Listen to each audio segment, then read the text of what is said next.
विद्येची आराध्य दैवत आई सरस्वती, चराचरात वास करणारी गुरुदेव शक्ती, गावातील मंदिर देवळांपासून नापीक झालेल्या विचारांची सफाई करत पुढे आलेले श्री संत गाडगे बाबा व त्यानंतर मी करणाऱ्याला मातीत घालणारी ही महाराष्ट्राची माती आहे. मोडेल पण वाकणार नाही ही शिवरायांची छाती आहे.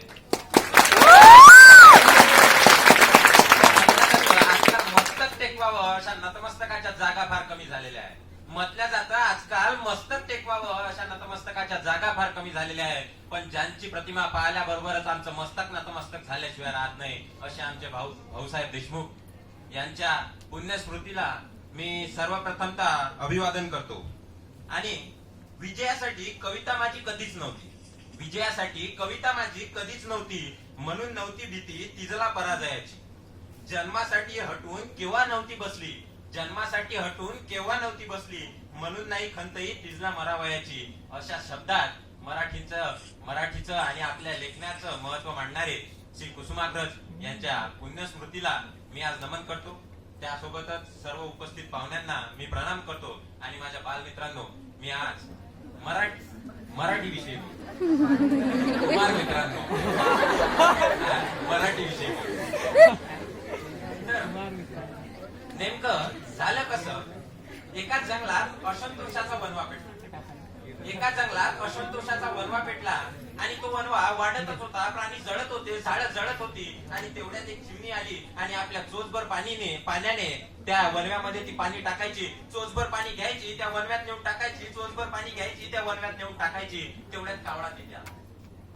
कावड्याने विचारलं, ये चिमणीताई तू हे काय करताय, तुझ्या चोचभर पाण्याने हा वनवा विजेल का? त्यावेळी ती चिमणी म्हणाली, अरे कावड्या तुझं बरोबर आहे, माझ्या चोचभर पाण्याने हा वनवा विजणार नाही. पण ज्या वेळी हा वनवा विजेल त्या वनव्यात माझं नाव इतिहास घडवणाऱ्यांमध्ये राहील, इतिहास बिघडवणाऱ्यांमध्ये राहणार नाही. आज आपण बघू शकतो इतर भाषांचं आक्रमण, इतर संस्कृतींचं आक्रमण आपल्या महाराष्ट्रावर वाढत आहे. त्यामध्ये माझा वाटा कुठेतरी माझी संस्कृती, माझी मराठी भाषा जपायसाठी असायला पाहिजे, ही भावना घेऊन मी आज इथे मंचावर आलेलो. मित्रांनो, बोलायचं झालं तर आपला भारत देश म्हणजे विविधतेच्या संस्कृतीने नटलेला भारत देश, विविधतेच्या संस्कृतीने नटलेला भारत देश, विविधतेत एकता अशी माझ्या भारताची ओळख आहे. आणि या विविधतेत तुम्हाला विविध भाषा सापडेल, पण कोणत्याच भाषेला माय मराठी म्हटल्या जाते, फक्त मराठीलाच माय म्हटल्या जाते. कारण माझी मराठी ही आईच आहे. अहो, एखाद्या पायाला ठेच लागली तर कोणाच्याच तोंडून मम्मी कधीच निघत नाही. मम्मी कधीच निघत नाही. पहिला शब्द निघतो तो म्हणजे आई. आणि आई ही मराठी. माझ्या मराठीमध्ये सह्याद्रीची उंची आहे. माझ्या मराठीमध्ये काळ्या मातीचा गंध आहे. हो, मराठीबद्दल बोलायचं झालं, बरं ठीक आहे, मी मराठीबद्दल बोलणार, मराठीचं महत्व सांगणार.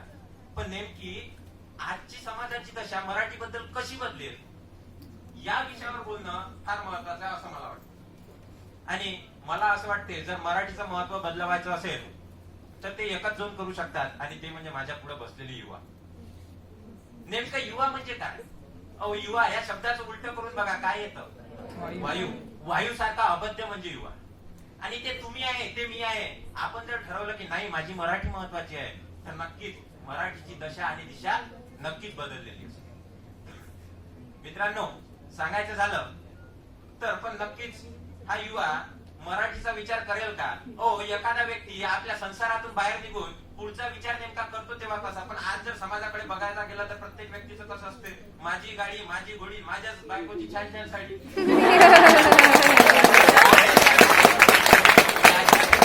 बाहेर ज्यावेळी विचार निघतात तेव्हा समजतं की नाही माझी मराठी कुठेतरी मागे पडत आहे. याच्यामधून बाहेर जेव्हा आपण निघतो त्यावेळी समजतं की नाही माझी मराठी कुठेतरी कमी पडत आहे. मी माझ्या युवा मित्रमंडळींना सांगतो, अहो काही नाही आहे.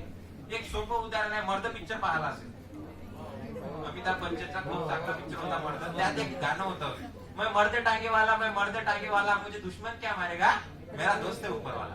पण आज माझी युवा मंडळी म्हणत आहे, मैं खर्रा खाने वाला, मैं दारू पीने वाला, मुझे दुश्मन क्या मारेगा, मैं खुद ही कैंसर से.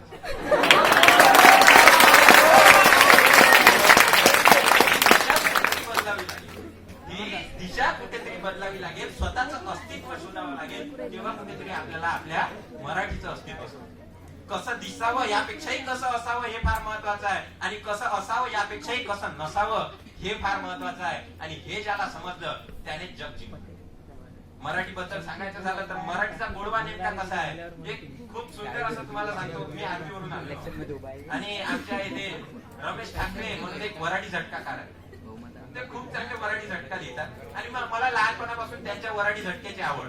आता तुम्ही मराठी झटका कोणी कोणी ऐकला इथे? नाही ऐकला ना? म्हणजे जवळपास खूप जण त्याच्यापासून असे म्हणजे दूरच आहे. तर एक खूप चांगला मराठी झटका तुम्हाला सांगतो आणि थांबतो. आता 12वीचा सीझन चालू आहे, 12वीच्या पेपरचा, तर त्याच्यावर खूप आता वराडी भाषेत लिहिलेला हा एक वराडी झटका.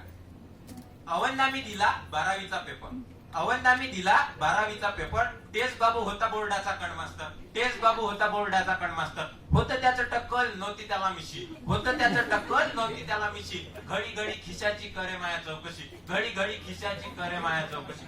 तवा मले बापू आला लई राग, तवा मले बापू आला लई राग. गणितातल्या पेपरातला सुटत नव्हता भाग, गणितातल्या पेपरातला सुटत नव्हता भाग. तवा म्या शेतच्याले मारला शेरा, शेरा म्हणजे आवाज दिला. तवा म्या शेतच्याले मारला शेरा, फसकत त्यानं मला दिला चिटोरा. चिटोऱ्यातलं समज म्या पेपरात लिहिलं, चिटोऱ्यातलं समज म्या पेपरात लिहिलं. तवा म्हणलं हात जोडून नशीब माया पावलं, तवा म्हणलं हात जोडून नशीब माया पावलं. गटक्या भरात माया पेपर लिहून झाला, घटक्या भरात माया पेपर लिहून झाला. तिकून आला टकल्या म्हणे टाइम तुया झाला, तिकून आला टकल्या म्हणे टाइम तुया झाला. आणि भस्कन पेपर मॅथ त्याच्या हाती दिला, भस्कन पेपर मॅथ त्याच्या हाती दिला.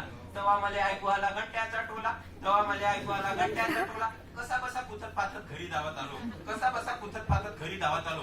आस लावून निकालाची वाट पाहू लागलो, आस लावून निकालाची वाट पाहू लागलो. बकाबक दिवस गेले निकाल माया आला, बकाबक दिवस गेले निकाल माया आला. डोळे वटारून पाहतो तो भोपळा मला दिसला. गटातला प्रश्न ब गटात लिहिला, ब गटातला प्रश्न ब गटात लिहिला. काही काहीचा पांढरा चिटोरा त्यात ठेवला. काही काहीचा पांढरा चिटोरा त्यात ठेवला. म्हणून म्हणतो बापू रे की कॉपी नका करू, म्हणून म्हणतो बापू रे की कॉपी नका करून आजपासूनच आपण अभ्यास सुरू करू.